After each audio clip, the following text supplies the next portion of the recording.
Olá, hoje é o nosso, vamos dizer, o primeiro dia oficial para a gente começar a estudar os conceitos da neurociência, comportamento, refletindo sobre as nossas emoções, trazendo alguns conceitos da ciência, mas tentando fazer eu vou tentar dar algumas palavras mais leves para as pessoas que não entendem do assunto, que não são da área.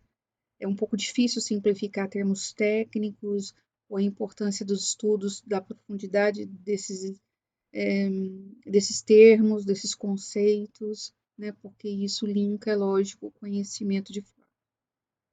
Porém, antes de tudo isso, eu queria agradecer a sua presença. Gostaria que, se você achar útil o que eu estou dizendo, compartilhe, ou que você possa guardar consigo, mas explore o que você guarde, né? Não deixe engavetado. E, se quiser, fique à vontade de compartilhar, dar seu like, fazer seu comentário, que eu acho que isso é fantástico. Então, vamos lá. Antes da gente começar a falar dos conceitos em si, eu sou uma pessoa grata. Eu sou grata mesmo às pessoas que eu não conheço. Eu sou grata a todo o conhecimento adquirido pelas pessoas que se esforçaram para escrever seus livros, fazerem as suas teses como eu fiz, fazerem suas pesquisas, publicar, né? Então, dentro da área da ciência, ou da neurociência, ou da psicanálise, seja qual for dessas áreas a qual eu estou ligada, eu sempre vou reverenciar personagens que me fazem abrir os olhos, né, ou rever o que eu penso, o que eu sinto, os conceitos enraizados, eu tenho que renová-los, remontá-los, transformá-los. Então vamos lá. Eu quero iniciar falando de um brasileiro chamado, eu vou ler aqui alguns scripts porque a idade exige, né? Vamos lá. O professor Dr. Armando Freitas da Rocha. Ele é um pesquisador da área, portanto, da neurociência, um grande destaque no nosso meio, né? No Brasil. Ele é da Unicamp. Ele é um pesquisador que parece-me que está há mais de 40 anos aí, né, nos estudos. Ele pertencia também ao estudo de estudos dentro da USP, de aprendizagem e cognição, chamado Unicid, okay? Para quem não conhece. E ele tem uma empresa própria também de pesquisa e estudos fantásticos, chamado EINA. Então, estudos em inteligência natural e artificial. Okay? Eu também queria referenciar Dr. Alfredo Pereira Júnior, do Instituto de Biociências da Unesp, de Botucatu. Ele foi indicado ao Prêmio Nobel, né, na área de neurociência em 2001. Né? Então, para quem não conhece. Aos internacionais, eu gostaria também de citar também ganhadores do Prêmio Nobel da área de neurobiologia, Dr. Paul Greengard, Arvid Carlson e Eric Kandel.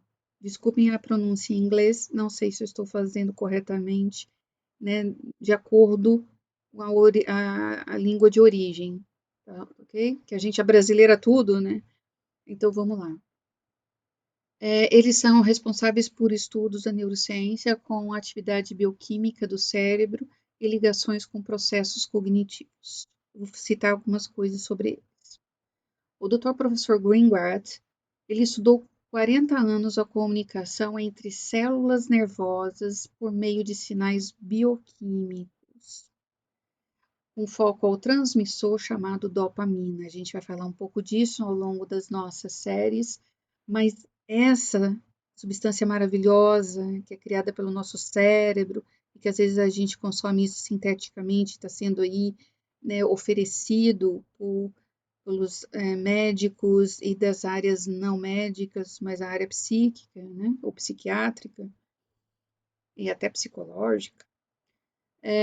A gente tá dizendo o seguinte: existe um papel importante bioquímico no cérebro e que tem substâncias que nós produzimos, entre elas a dopamina. E este cientista, o professor Greengard, ele estudou também pessoas que mostram deficiência ou até ausência, não sei, né? Eu teria que pegar alguns artigos deles para falar da ausência, mas a deficiência sim, em relação aos distúrbios cognitivos. Então, no caso, a esquizofrenia e doenças de Parkinson e Alzheimer. Eu quero corrigir a relação de ausência, porque a ausência pode ser temporal, tá? A ausência de substância da sua produção por determinada situação que foi estudada focalmente. Eu acho meio improvável que o nosso corpo não sintetize uma substância que milenarmente ela trabalhou para acontecer, para evoluir, mesmo porque os animais, considerados mais inferiores ao nosso, a nós, e aí eu coloco entre aspas, a gente vai discutir isso adiante, eles também produzem boa parte de suas categorias ou classes animais, certo? E a gente vai falar um pouco disso mais adiante. Lembrando que eu sou bióloga. Bom, o Dr. Carlson, ele desenvolveu estudos sobre tratamento de Parkinson, chamado levodopa. Eu acho que muitos devem conhecer. Ele é utilizado para tratamento de depressão, tá? Então, o seu estudo parece que o mais focal foi em relação aos inibidores de reabsorção da serotonina.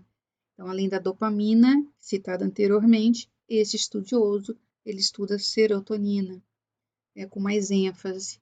Tanto essa substância é tão importante no mercado farmacêutico e da terapia, né, para depressão e até outras causas de distúrbios, diremos assim, ou distonias das áreas psicológicas,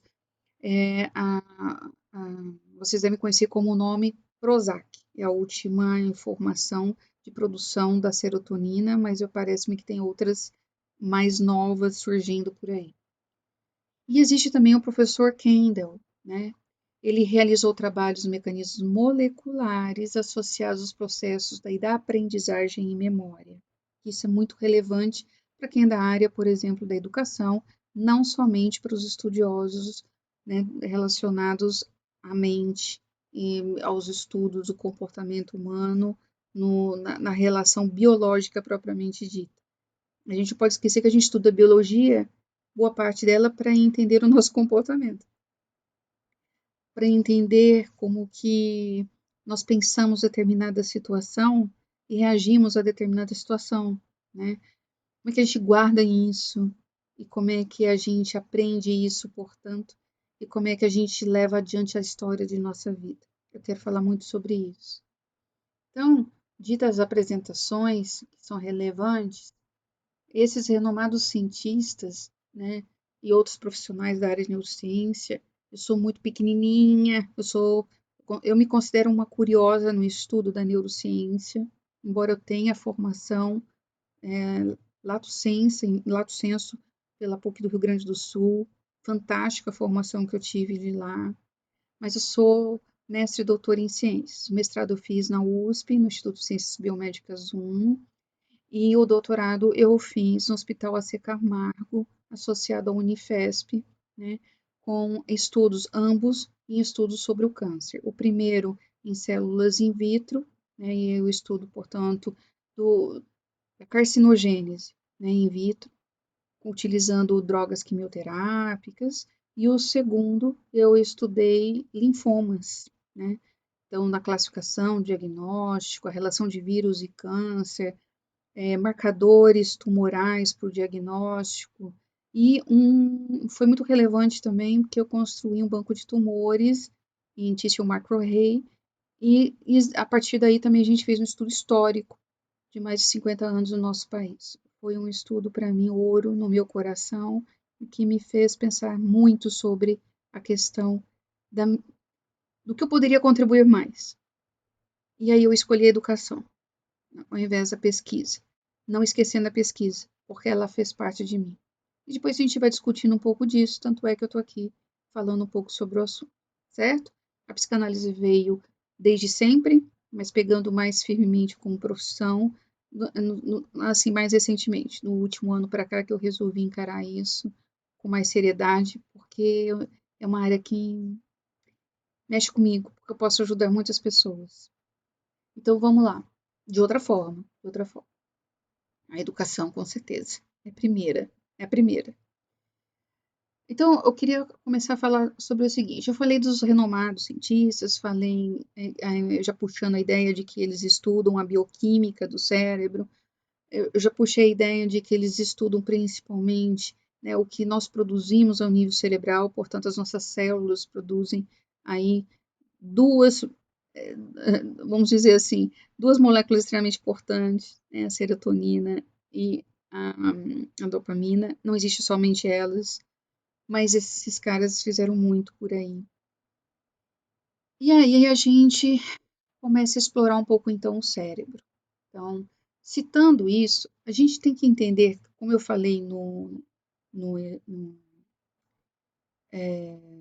no vídeo anterior sobre neuroplasticidade, que o nosso cérebro ele demanda para ele ter novas informações, produzir novas informações a partir de antigas ou primárias, para ele pensar, tipo, eu posso mudar isso? Eu posso mudar essa trajetória? Eu posso renovar? Eu posso substituir isso? Eu posso acrescentar? Posso tirar? Entende? Então, todas essas conexões, eu estou dizendo de uma forma bem simples, vai demandar, portanto, de uma base neural. E essa base neural a gente fala das células neurais, que a gente denomina neurônio. A gente só não tem um tipo de neurônio, certo? Eles têm locais específicos na região cerebral e em todo o sistema nervoso central, então pegando medula espinhal, nós também temos, né, as conexões do sistema nervoso central que sai da medula espinhal e caminha, portanto, para o resto do nosso corpo a partir dos nervos. E lá no sistema nervoso periférico, assim denominado, existem gânglios, onde existem também corpos celulares desses neurônios que fazem conexões com outros neurônios, expandindo através de nervos, inervações e, portanto, outros ramos. Estou falando de uma forma bem simples. Então, imagine uma árvore com raízes e com uma copa maravilhosa. Vamos imaginar que o tronco da árvore é a nossa medula espinhal. E vamos imaginar que os ramos dessa árvore lá em cima são os nervos e que ele está se comunicando com as partes das copas, das folhas ou das flores, né, que vai depois ter a ramificação, floração. Então, ele está estimulando para formar folhas, ele está estimulando para formar flores, ele está estimulando para formar frutos, assim por diante. Eu tenho um estímulo chegando nas partes dessa árvore, né? Esse estímulo vem da onde? Então, vamos imaginar que esse estímulo vem da raiz. Então, a raiz seja o nosso cérebro. Então, as conexões primárias estão ali. Então, ele está se alimentando de algo ali, ele está conduzindo essa informação para todo o tronco e está indo para o corpo. Seria essa a ideia que a gente está colocando dos ramos. Então, tudo que está chegando no corpo vai demandar, então, das boas raízes. Entenderam? Mas não só. Eu preciso dessa boa condução, portanto, ao nível do nosso tronco. Então, vamos lá. Então, eu estou dizendo que existe uma conexão dessa área cerebral, dentro da área cerebral, que demanda, então, neurônios, e tem neurônios específicos, que a gente fala especializados. Eles criam conexões para quê, gente? Para solucionar problemas, correto? Então, por exemplo, se a gente pensar na sociedade, cada um de nós, então vamos lá, vou fazer uma analogia aí. Cada um de nós, a gente especializa numa área. Eu, Adriana, em biologia, depois eu quis fazer aí mestrado, doutorado em ciência, e na especialização na área do estudo do câncer, né? Aí estudei muito sobre isso, foi maravilhoso, apliquei isso de várias formas. Depois eu enfatizei a área da educação, que eu recebi lá na biologia como especialista, mas também eu me especializei na biologia não como bacharel, mas como licenciada. Então eu explorei a área que eu aprendi da educação e explorei isso no ensino superior. Aí, não satisfeita, eu explorei a neurociência. Não satisfeita, eu voltei a estudar muito afim com a psicanálise. E continuo estudando, então continuo me especializando. Né? Então, é uma Adriana dentro de Adrianas, com várias especialidades. Eu tenho uma especialidade na área artística também, que amo, sou paixão. Né? Para quem não conhece, vai lá no Ateliê Titanana, já faço propaganda, né? Que é maravilhoso. É o meu mundo de fantasia, mas com realidade. Tá? Eu sempre trago tudo para a realidade. Ok. Então, vamos imaginar essas sociedades, profissionais especializados e que demanda vários estudos. Aí, esses caras todos se reúnem num hospital. Então, eu tenho lá um neurocirurgião, eu tenho um pediatra, eu tenho não sei o que, tá. Aí, esses especialistas, eles vão focar numa doença. Aí, eles vão precisar de um farmacêutico, eles vão precisar do biólogo que estudou aquela droga, ou que ensinou aquele médico a área da biologia para ele entender o mecanismo biológico do corpo. Vamos ser bem claro que a gente é a base do estudo da biomedicina, né? Da área médica, biomédica. Então, o foco é a doença. A doença está onde? O paciente. E o paciente ele vai ter algum tipo de causa a ser estudado, um sintoma. Mas esse conjunto de pessoas que se especializaram, vamos dizer assim, são neurônios diferentes, né? Vamos fazer aí uma analogia, como o nosso cérebro, né? E que juntos entram em conexão, em uma sintonia, para poder esclarecer o problema, ou resolver esse problema. Assim funciona o nosso cérebro. Então, vamos pensar agora na memória e aprendizagem. Então, os neurônios, como são diversos no nosso cérebro, o que eles fazem? Bom, eles precisam desempenhar tarefas. Eles estão lá. Ah, eu estou aqui porque eu fui criado. Não, eu vou criar tarefas. Então, ele vai processar umas informações. Então, por exemplo, ele vai processar informações visuais, os estímulos verbais, né? Eles vão coordenar a motricidade, né? Eu estou aqui falando, mas ó, eu estou me movimentando. Eu estou falando, estou me movimentando, estou tendo uma relação visual aqui entre o meu estudo particular e o que eu quero transmitir para vocês. E estou refletindo ainda sobre tudo que eu estudei e pensei, para não ficar uma coisa chata, ficar lendo algo, mesmo porque eu exploro também aquilo que eu conheço, que eu li. Então, vai saindo um fluido de mim, de pensamentos, de conhecimentos que foram acumulados ao longo da minha vida. Memória. Eu tive que aprender. Então, a gente está começando a ter um apetite aí para entender sobre isso, certo? Então, o processamento cerebral, ele demanda, portanto, a saúde desses neurônios, as conexões realizadas por eles e fazer uma transmissão sináptica, que seria a linguagem do cérebro para transmitir a informação de um neurônio para o outro. Então, a gente fala que existe uma linguagem, vamos aí fazer de novo uma analogia, uma linguagem de substâncias que ele produz, né? Que a gente fala, portanto, de uma região pré-sináptica, que está dentro ainda do neurônio que produziu aquela substância, aquele neurotransmissor, e a gente está falando daquele que vai receber o pós-sináptico. Então, existe aquele que está pronto para receber essa informação, ele tem que estar pronto, ele tem que estar com saúde, ele tem que ter receptores para receber aquela informação, aquele sinal químico que vai ser ejetado da célula, vamos falar de uma forma mais simples, da membrana dessa célula, né? Vai ter todo um mecanismo para que isso aconteça, de produção, de excreção dessa substância para o meio externo e depois para que ela possa ser recebida pela outra célula receptora, né?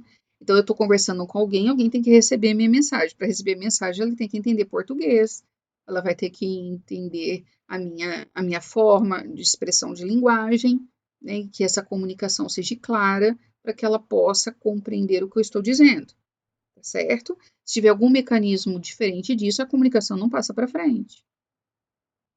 Então, esse o aprender demanda uma resposta, vamos dizer assim, motor a uma informação verbal, né? Se eu levantar a mão, as pessoas já entendem, opa, eu quero falar alguma coisa. Ó, é uma linguagem, e eu já entendi. A pessoa às vezes para, pode dizer, né? Pode falar, entenderam? Então, essa eficácia da transmissão sináptica desses neurônios vai depender muito dessa análise da resposta de saúde entre as células neuronais. Então, a memória vai depender dessas moléculas, a governância dessas moléculas, né? E esses mecanismos vão depender de um ponto: como o seu cérebro está.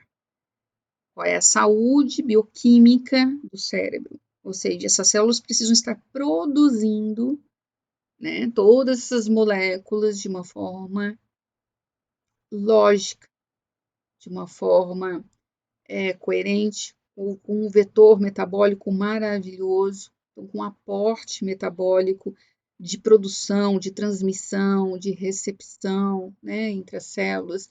E existe, portanto, uma cascata que a gente fala de eventos bioquímicos ou intracelulares, ou ainda moleculares, e que vai depender de um sistema muito importante, chamado de sistemas enzimáticos. Então, a gente produz enzimas, que são proteínas, que vão agir nessa cascata de eventos metabólicos, né, para ativar, portanto, através de íons, né, através dos íons, vão ativar as células que a gente está falando aí, nas suas relações e respostas corporais.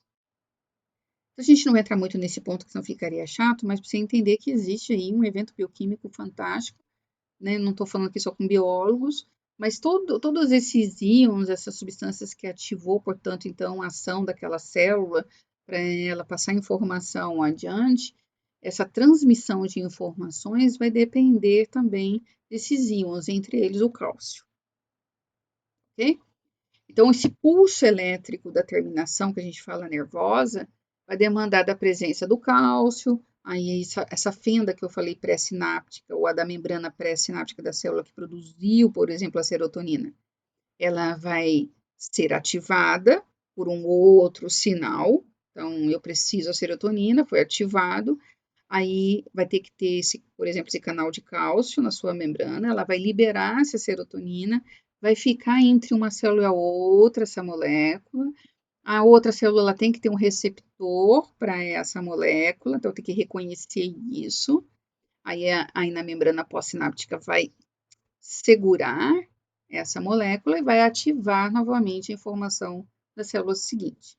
Então, o que essa serotonina quer dizer? Certo? E aí a gente vai explorar isso. Não hoje. É só guarda aí essas informações. Então, vamos lá. Já que vocês entenderam que existe um circuito biológico, enzimático, né, de uma forma bem tranquila aqui, não estou querendo dar aula de biologia para medicina, eu posso até explorar isso se tiver alguma solicitação, mas o que eu quero chegar é o que tudo isso tem a ver com o comportamento humano. Então vamos lá. O que eu pensei? Então, toda vez que eu faço, eu levanto, eu tenho uma meditação diária. Aí, o que eu quero falar sobre hoje? Aí eu pesquiso, eu quero estudar, eu quero reviver aquilo, eu vou rememorizar, porque eu tenho interesse sobre o assunto. Então, eu estou motivada a sempre estudar. Eu não estou dando aula lá, mas daí? Eu quero continuar a estar atenta às novidades, eu gosto do assunto e isso me faz feliz. Então, tudo isso tem importância. Então, eu fico pensando assim, o que eu quero falar para vocês? Então, por exemplo, eu tenho uma foto. Peguei essa foto, tirei lá do meu baú, e aí eu falei assim, nossa, que coisa, eu lembrei de tanta coisa. Olha, que época foi essa, gente? E eu explorei tudo, revivi aquele momento como se fosse hoje, eu senti na pele, eu vibrei, eu chorei, eu sorri, né? Então, é uma coisa assim, fantástico, não é? Eu guardei isso. E nem lembrava mais que esse momento foi tão importante ou tão significativo. Mas aquela foto foi um gatilho para eu lembrar aquilo que eu guardei. Essa é a palavra-chave de hoje. O que nós guardamos. Então, eu não vou explorar tanto como é possível isso guardar, a gente vai deixar para o próximo bloco. Mas o que nós guardamos. E como guardamos e para que guardamos. Eu acho que ainda não é nem como, mas é como para quê. Para que a gente guardou isso? Né? Para a gente ser mais prático no que a gente pretende aqui. Então, eu estou armazenando algo e que eu julguei ser importante. Então, é um episódio da minha vida que ela demandou uma informação sensorial, uma resposta provavelmente motora, reativa, né, que pode ser de ansiedade, que pode ser de tranquilidade, que pode ser de calmaria, que pode ser de alto estresse, não é assim? E que isso tudo meio que está combinado a motora com a emocional. Eu posso ser extremamente reativa àquele momento, ou ficar ali, ó, paralisada, pensando naquilo e aquilo me leva até um estado de hipnose ou de um estado de morte a um estado de vida. Vou tentar explicar isso. É como se eu tivesse morrido naquele momento. Paro e falo, acabou tudo. Isso me levou a um buraco gigante. Achei que eu tivesse achado uma saída. Ao mesmo tempo, pode ser o contrário. Olha só, vou matar esse momento. Eu nunca mais quero lembrar disso. Eu quero mudar isso. Eu quero transformar isso em algo melhor, em uma aprendizagem. Isso é fantástico. Então, de novo, o que nós guardamos. Eu posso rememorar isso, trazer ele para a vida, sentir aquilo e falar: opa, que maravilha! E vou gostar de estar rememorizando aquilo, ou, epa, não gostaria de estar lembrando disso, mas eu tenho que pensar nisso, porque se eu estou lembrando e está mexendo comigo, eu tenho que olhar para isso. Ou eu estou vendo aquilo e me paralisa totalmente, como se eu estivesse em um estado de morte, morro ali, paro de respirar, não consigo sair do lugar, e aquilo me leva para um lugar muito obscuro, certo? Mas eu posso matar isso para renascer em algo melhor. Então, na primeira opção, vamos renovar, vamos tentar mexer com isso e vamos tentar tirar isso de mim e eu quero seguir em frente, não quero ficar pensando nisso. Então, qual é o controle que nós temos de tudo isso? Achei que aquilo estava enterrado, morto e sepultado. Não, isso é uma outra forma de se ver, né? Então, existe essa base molecular que está na memória e que eu produzi mediante aquela ação. Eu produzi. Minha vontade, ou a minha forma de ver a vida e de como eu aprendi. Então, qual é a nossa responsabilidade na educação? Aí a gente vai ficar num outro ponto e que com certeza não vai parar aqui. Então, nesse controle que a gente acha que tem da memória, existe então um processamento aí de todas essas vias bioquímicas e enzimáticas para gerar as moléculas extraídas dos nossos neurônios e elas geram essas informações em circuitos, né, fechados dentro da área do sistema nervoso central, não só no cérebro, mas na conexão de outros órgãos do sistema nervoso central, até chegar no sistema periférico, então que a gente já entendeu lá nos nervos, para a gente ter alguma reatividade motora, sensorial, né, para a gente sentir aquilo e aí a gente vai codificar de novo o que a gente está sentindo, voltando essa informação para o cérebro. Então, ela é muito maravilhosa, né? Nossa, eu acho fantástico tudo isso. Então, a gente tem tudo isso, agora eu vou parar aqui o nosso tema de hoje para a gente continuar amanhã, uma forma de falar, eu evoco um evento que eu guardei no meu cérebro e que está no circuito da minha memória. E que eu ainda me conecto com ela, seja conscientemente ou inconsciente. Muito bem. Agora vem a reflexão do dia, que aí vem o nosso ponto. Toda segunda eu vou trazer essa reflexão do dia e depois a gente vai explorar uma outra live só sobre emoções. Você conhece a mágoa? Você já sentiu mágoa? Você sabe conceituá-la? Você guarda mágoa? Quem é responsável por isso? Quem produziu? Como você formou a mágoa? Quem te ensinou a ter mágoa? Já parou para pensar?